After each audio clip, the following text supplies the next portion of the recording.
Hello everyone. आज इस class में स्वास्थ्य शिक्षा अधिकारी यानी कि एचईओ से रिलेटेड साइकोलॉजी से प्रश्न कराए जाएंगे। ये क्लास आप सभी के लिए इम्पोर्टेंट रहने वाली है। आप सभी इस वीडियो को ज़्यादा से ज़्यादा लोगों के साथ शेयर ज़रूर कर दीजिए। एक इन्फॉर्मेशन है, समाजशास्त्र से संबंधित सभी परीक्षाओं के लिए यहाँ पर प्रैक्टिस सेट एंड सोशोलॉजी के नोट्स पीडीएफ फॉर्मेट में प्रोवाइड कराए जा रहे हैं। इससे संबंधित जानकारी के लिए यहाँ पर एक व्हाट्सएप नंबर दिया गया है। नंबर है 790 555 3851। इस व्हाट्सएप नंबर पर आप मैसेज करके इससे जुड़ी हुई जानकारी ले सकते हैं। स्वास्थ्य शिक्षा अधिकारी एचईओ के नोट्स की बात की जाए तो ये नोट्स भी आ चुके हैं। इसमें आपका पूरा सिलेबस कंप्लीट कराया गया है, इसे ध्यान में रखेंगे। और ये याद रखेंगे आप कि ये जो नोट्स हैं वो आपके नए सिलेबस को ध्यान में रखकर तैयार किए गए हैं। इसमें आपका पूरा सिलेबस कंप्लीट कराया गया है। स्वास्थ्य शिक्षा अधिकारी का प्रैक्टिस सेट भी आ चुका है। इसमें आपको टोटल 10 प्रैक्टिस सेट देखने को मिलेंगे। साथ ही इस प्रैक्टिस सेट के साथ आपको करंट अफेयर्स के नोट्स वन लाइनर में प्रोवाइड कराए जा रहे हैं। कोई भी इससे जुड़ी हुई जानकारी चाहते हैं तो नीचे व्हाट्सएप नंबर दिया गया है 790 555 3851। इस व्हाट्सएप नंबर पर आप मैसेज करके इससे जुड़ी हुई जानकारी ले सकते हैं। बस कुछ ही देर में क्लास शुरू होने वाली है। आप सभी इस क्लास को, इस वीडियो को ज़्यादा से ज़्यादा लोगों के साथ शेयर जरूर कर दीजिए। आप सभी ने सिलेबस देख लिया होगा। 2 पार्ट में आपका सिलेबस डिवाइड है। पहला पार्ट आपका जनरल स्टडीज़ समाज अध्ययन से जुड़ा हुआ है। दूसरा पार्ट है आपका सोशल साइंस यानी कि सामाजिक विज्ञान से। अच्छा, इस सोशल साइंस में आपने जब सिलेबस में देखा होगा तो इसमें आपको 8 सब्जेक्ट देखने को मिले होंगे। और बहुत से बच्चे कन्फ्यूज़ है कि इन जो 8 सब्जेक्ट्स हैं, इनमें से आपने जिस सब्जेक्ट से अप्लाई किया है फॉर्म, उसको ही केवल आपको पढ़ना है, तो ऐसा नहीं है। आपको आठों विषय की जानकारी होनी चाहिए, ठीक है? ये आपको आठों सब्जेक्ट्स पढ़ने हैं, ठीक है? तो यहाँ पर समाजशास्त्र और एंथ्रोपोलॉजी और साइकोलॉजी से रिलेटेड क्लासेस हो चुकी हैं। अभी जो चल रही है अभी जो प्रेज़ेंट टाइम में आप ये देख रहे हैं आप, ये साइकोलॉजी से रिलेटेड है, ये 3rd क्लास है। अभी ज जितनी भी क्लासेस हो चुकी हैं एचईओ से रिलेटेड, उन सभी का फ़ोल्डर आपको चैनल के प्लेलिस्ट पे मिल जाएगा एचईओ के नाम से। वहाँ पर आपको सारी क्लासेस एक ही जगह देखने को मिल जाएँगी, ठीक है?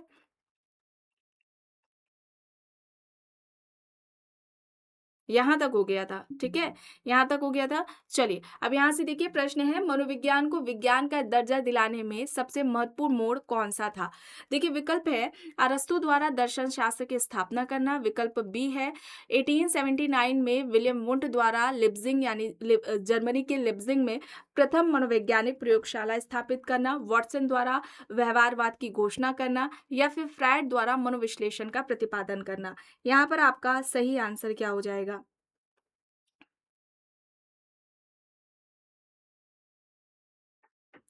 यहाँ पर कौन-सा सही हो जाएगा? मनोविज्ञान को विज्ञान का दर्जा दिलाने में सबसे महत्वपूर्ण मोड़ कौन-सा था? कौन-सा कदम महत्वपूर्ण माना जाता है इनमें से?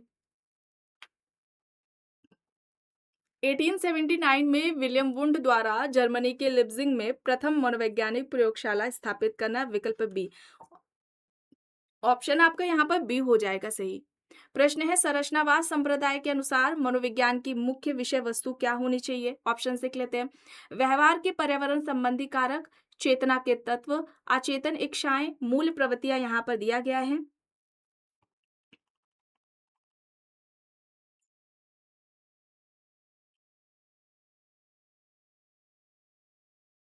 यहाँ पर चेतना के तत्व होंगे, ठीक है? चेतना के तत्व, ऑप्शन बी यहाँ पर आपका सही हो जाएगा।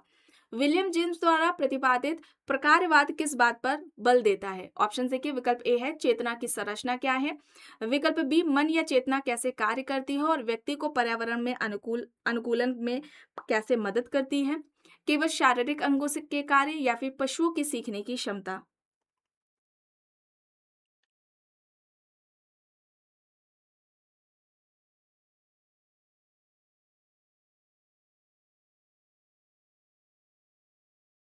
तो यहाँ पर क्या होगा आपका, मन या चेतना कैसे कार्य करता है, ठीक है? कैसे कार्य करती है और व्यक्ति को पर्यावरण में अनुकूलन करने में वह कैसे मदद करती है, यहाँ पर आपका विकल्प बी, ठीक है? विकल्प बी यहाँ पर राइट हो जाएगा। मन या चेतना के जो फंक्शंस है उस पर जोर दिया था, ठीक है? यहाँ पर आपका बी हो जाएगा सही। आगे चलते हैं, देखते हैं जे बी वॉटसन ने चेतना और अंतर्दर्शन का कड़ा विरोध क्यों किया था? देखिए विकल्प ए क्या कह रहा है, क्योंकि चेतना का स्वरूप निजी और अमूर्त है जिसका वस्तुनिष्ठ और सार्वजनिक निरीक्षण नहीं किया जा सकता। विकल्प बी, क्योंकि चेतना बहुत महंगी थी। विकल्प सी, क्योंकि चेतना केवल बच्चों में होती है। और विकल्प डी, क्योंकि चेतना का अस्तित्व ही नहीं होता। यहाँ पर सही क्या हो जाएगा?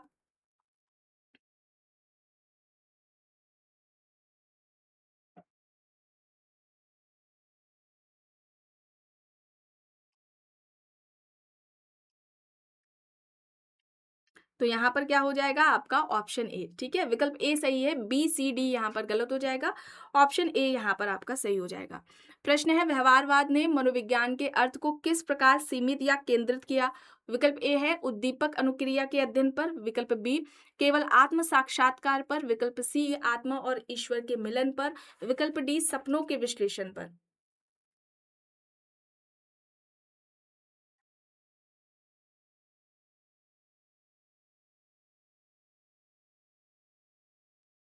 यहाँ पर आपका क्या हो जाएगा? उद्दीपक अनुक्रिया के अध्ययन पर। ऑप्शन ए यहाँ पर सही हो जाएगा आंसर। व्यक्ति को एक पूर्ण इकाई के रूप में देखा जाना चाहिए, ना कि उनके अंगों या चेतना के टुकड़ों के रूप में। यह विचार किस संप्रदाय से संबंधित है? व्यवहारवाद, गेस्टॉल्ट मनोविज्ञान, संरचनावाद, मनोविश्लेषणवाद यहाँ पर दिया गया है।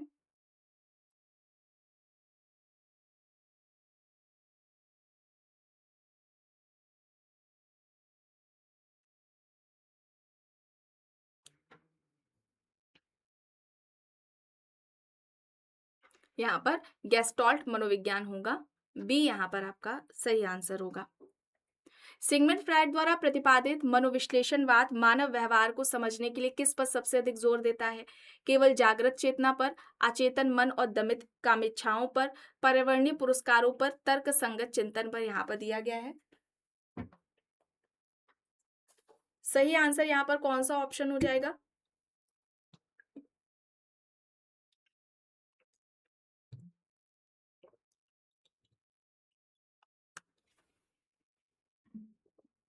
सोशियोलॉजी में आपने फ्रायड को पढ़ा है। मन के प्रकार इन्होंने कितने बताए थे, या मन की अवस्था की बात की जाए तो ये कितने बताते हैं? 3 बताते हैं। चेतन मन, अचेतन मन और अवचेतन मन।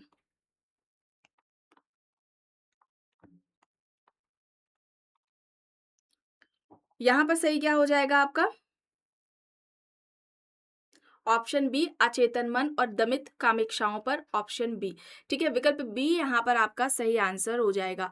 मानवतावादी मनोविज्ञान के प्रेरता कौन थे जिन्होंने मानव को स्वतंत्र आत्म वास्तविकरण की इच्छा रखने वाला सकारात्मक प्राणी माना? ऑप्शंस देख लेते हैं।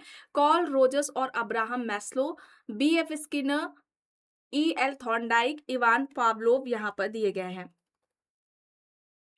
मानवतावादी मनोविज्ञान के प्रेरता कौन थे जिन्होंने मानव को स्वतंत्र आत्म वास्तविकरण की इच्छा रखने वाला सकारात्मक प्राणी माना?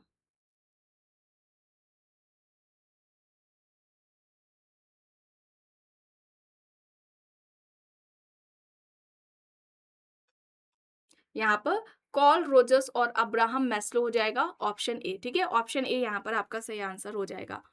आधुनिक मनोविज्ञान का संज्ञानात्मक परिप्रेक्ष्य मानव की तुलना किससे करता है? विकल्प देख लीजिए। एक मिट्टी के पुतले से, एक सूचना प्रसंस्करण प्रणाली से, एक केवल एक पशु से, या फिर एक रासायनिक जार से। आधुनिक मनोविज्ञान का संज्ञानात्मक परिप्रेक्ष्य मानव की तुलना किससे करता है? यहाँ पर आपका सही हो जाएगा एक सूचना प्रसंस्करण प्रणाली से, ठीक है?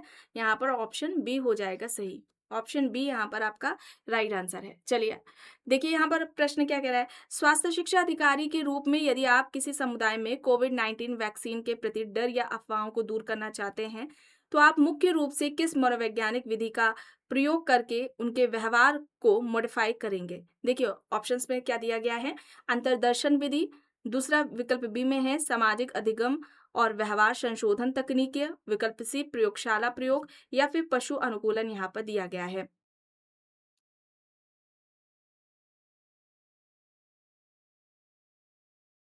यहाँ पर सही क्या हो जाएगा? यहाँ पर क्या हो जाएगा? सामाजिक अधिगम और व्यवहार संशोधन तकनीकें। यहाँ पर ऑप्शन बी, ठीक है? विकल्प बी यहाँ पर आपका सही आंसर हो जाएगा। चलिए, अब यहाँ पर देखिए निम्नलिखित में से कौन सा कथन मनोविज्ञान के लक्ष्यों के संदर्भ में असत्य है? गलत बताना है। विकल्प ए है पूर्वानुमान हमेशा 100% सटीक होता है। विकल्प बी कह रहा है वर्णन करने के लिए प्रामाणिक उपकरणों की आवश्यकता होती है। विकल्प सी नियंत्रण का अर्थ केवल व्यवहार को सकारात्मक दिशा देना भी है। और विकल्प डी व्याख्या करने के लिए सिद्धांतों का निर्माण किया जाता है।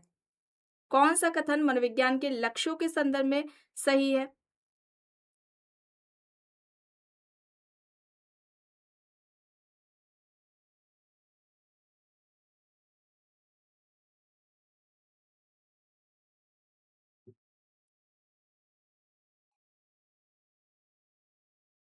यहाँ पर गलत बताना है ना? मनोविज्ञान के लक्ष्यों के संदर्भ में असत्य है। पहला क्या कह रहा है? पूर्वानुमान हमेशा 100% सटीक होता है। दूसरा कह रहा है ऑप्शन बी वर्णन करने के लिए प्रामाणिक उपकरणों की आवश्यकता होती है। ऑप्शन सी नियंत्रण का अर्थ व्यवहार को सकारात्मक दिशा देना भी है। ऑप्शन डी व्याख्या करने के लिए सिद्धांतों का निर्माण किया जाता है। तो यहाँ पर देखिए पूर्वानुमान हमेशा 100% सटीक होता है, ये यहाँ पर गलत हो जाएगा। ऑप्शन ए यहाँ पर आपका सही आंसर हो जाएगा। बाह्य चर या असंगत चर प्रयोगात्मक विधि में क्या नुकसान पहुंचाते हैं? विकल्प ए है ये प्रयोग को आसान बनाते हैं। विकल्प बी ये आश्रित चर पर अवांछित प्रभाव डालकर परिणाम को दूषित कर सकते हैं। ऑप्शन सी कह रहा है ये स्वतंत्र चर की शक्ति बढ़ा देते हैं और ऑप्शन डी इसका कोई प्रभाव नहीं है। ठीक है, कोई प्रभाव नहीं पड़ता। यहाँ पर सही क्या हो जाएगा? बाह्य चर या असंगत चर प्रयोगात्मक विधि में क्या नुकसान पहुंचाते हैं? तो यहाँ पर आपका जो सही हो जाएगा ऑप्शन, ये आश्रित चर पर अवांछित प्रभाव डालकर परिणाम को दूषित कर सकते हैं। यहाँ पर जो सही हो जाएगा आंसर ऑप्शन बी। ठीक है, विकल्प बी यहाँ पर आपका सही आंसर हो जाएगा। प्रयोग में असंगत चरों को नियंत्रित करने की सबसे अच्छी तकनीकी कौन सी है? केवल अंतर्दर्शन करना, यादृच्छिककरण, आश्रित चर को हटा देना या फिर प्रयोग की अवधि को कम करना?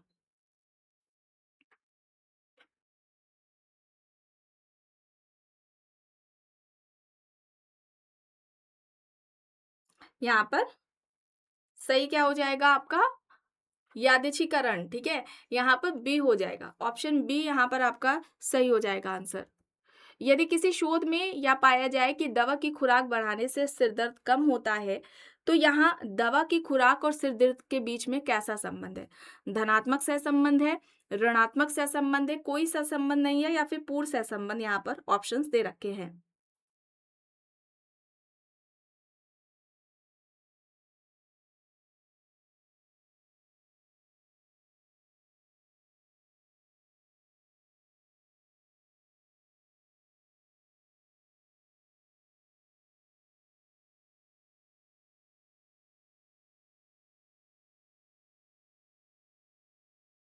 यहाँ पर आपका ऋणात्मक सहसंबंध होगा। ठीक है, ऋणात्मक होगा। बी यहाँ पर आपका सही आंसर हो जाएगा। मनोविज्ञान में केस स्टडी विधि का एक बड़ा दोष यह है कि ऑप्शन देखिए इसमें बहुत कम समय लगता है। ऑप्शन बी इसके परिणामों का सामान्यीकरण सभी लोगों पर आसानी से नहीं किया जा सकता। सी कह रहा है यह केवल स्वस्थ लोगों पर लागू होती है और डी या पूरी तरह से कंप्यूटर आधारित है। केस स्टडी मेथड का दोष बताना है, क्या है?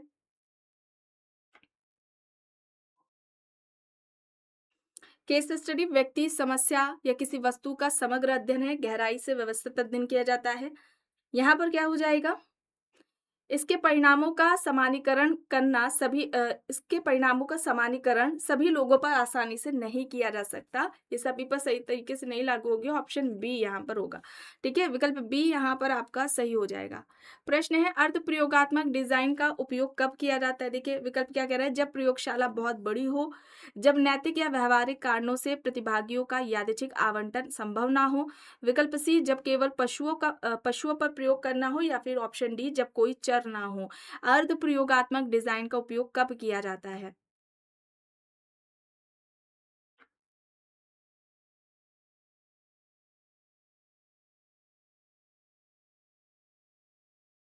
यहाँ पर सही हो जाएगा जब नैतिक या व्यवहारिक कारणों से प्रतिभागियों का यादृच्छिक आवंटन, ठीक है, आवंटन संभव ना हो। Option B. ठीक है, विकल्प बी यहाँ पर आपका सही आंसर हो जाएगा। एक मनोवैज्ञानिक ने यह पाया कि शहरी क्षेत्रों में उच्च ध्वनि प्रदूषण के कारण लोगों में चिड़चिड़ापन बढ़ रहा है और यह अध्ययन मनोविज्ञान के किस विषय क्षेत्र के अंतर्गत आएगा? नैदानिक मनोविज्ञान, पर्यावरणीय मनोविज्ञान, शिक्षा मनोविज्ञान या फिर विकासात्मक मनोविज्ञान?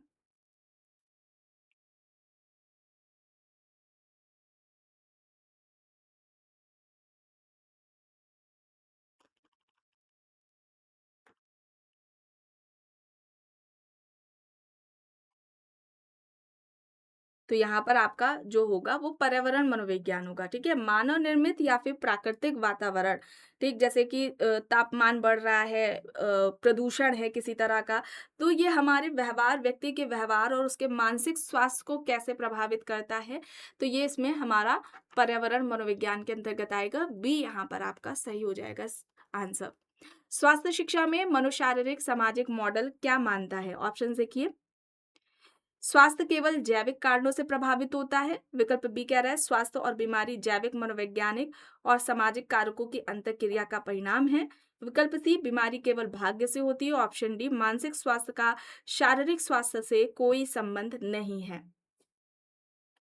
स्वास्थ्य शिक्षा में मनोशारीरिक सामाजिक मॉडल क्या मानता है?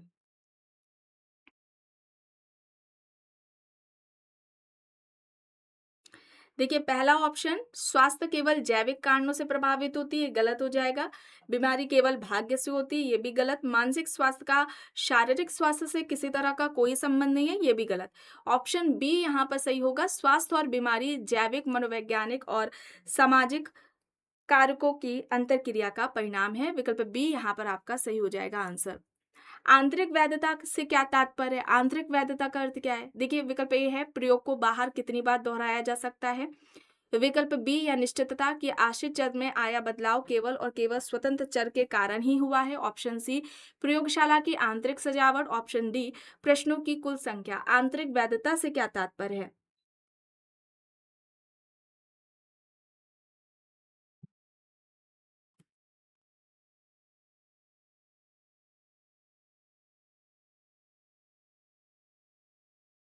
यहाँ पर यह निश्चितता कि आश्रित चर में आया बदलाव केवल केवल स्वतंत्र चर की वजह से हुआ है। ऑप्शन बी हो जाएगा। बाह्य वैधता से संबंध क्या है? ऑप्शन देखिए, ए क्या कह रहा है प्रयोग के आंतरिक चरों से, प्रयोग के निष्कर्षों को वास्तविक दुनिया या अन्य आबादी पर सामान्यीकृत करने की क्षमता से, प्रयोगशाला के बाहर के मौसम से या फिर शोधकर्ता की बाहरी आय से। तो यहाँ पर क्या हो जाएगा? यहाँ पर ए सी डी गलत हो जाएगा, बी यहाँ पर आपका सही हो जाएगा। मनोविज्ञान व्यवहार का एक सकारात्मक या निश्चयात्मक विज्ञान है, ना कि नियामक विज्ञान। इसका तात्पर्य क्या है? इसका अर्थ क्या होगा? यह बताता है कि व्यवहार कैसा होना चाहिए। ऑप्शन बी है यह अध्ययन करता है कि व्यवहार वास्तव में कैसा है। ऑप्शन सी यह केवल अच्छी बातों का समर्थन करता है। ऑप्शन डी या अंधविश्वासों पर आधारित है। मनोविज्ञान व्यवहार का एक सकारात्मक या निश्चयात्मक विज्ञान है, ना कि नियामक विज्ञान। इससे तात्पर्य क्या है? इसका अर्थ क्या है?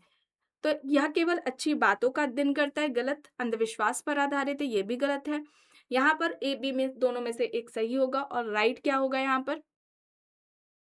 यह अध्ययन करता है कि व्यवहार वास्तव में है कैसा।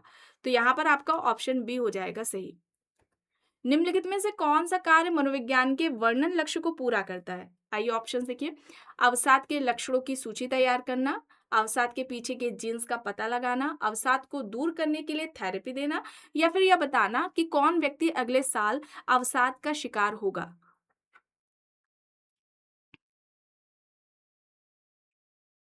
यहाँ पर आपका सही जो होगा आंसर, वो यहाँ पर अवसाद के लक्षणों की सूची तैयार करना होगा। ठीक है, समस्या के जो लक्षण हैं वो क्या है और कब कब दिखाई देते हैं, ये व्यवहार का वर्णन कहलाता है। यहाँ पर आपका क्या हो जाएगा? ऑप्शन ए सही हो जाएगा आंसर। यदि कोई स्वास्थ्य शिक्षा अधिकारी किसी गांव में जाकर खुले में शौच की आदत को बदलने के लिए नुक्कड़ नाटक का सहारा लेता है, तो वह मनोविज्ञान की किस विधि का व्यवहारिक रूप अपना रहा है? ऑप्शन देख लीजिए। अंतर्दर्शन। ऑप्शन बी में है व्यवहार संशोधन एवं सामाजिक प्रभाव विधि। सी है नैदानिक परीक्षण। डी है प्रयोगशाला अनुसंधान। यहाँ पर सही क्या हो जाएगा? यहाँ पर आपका क्या हो जाएगा?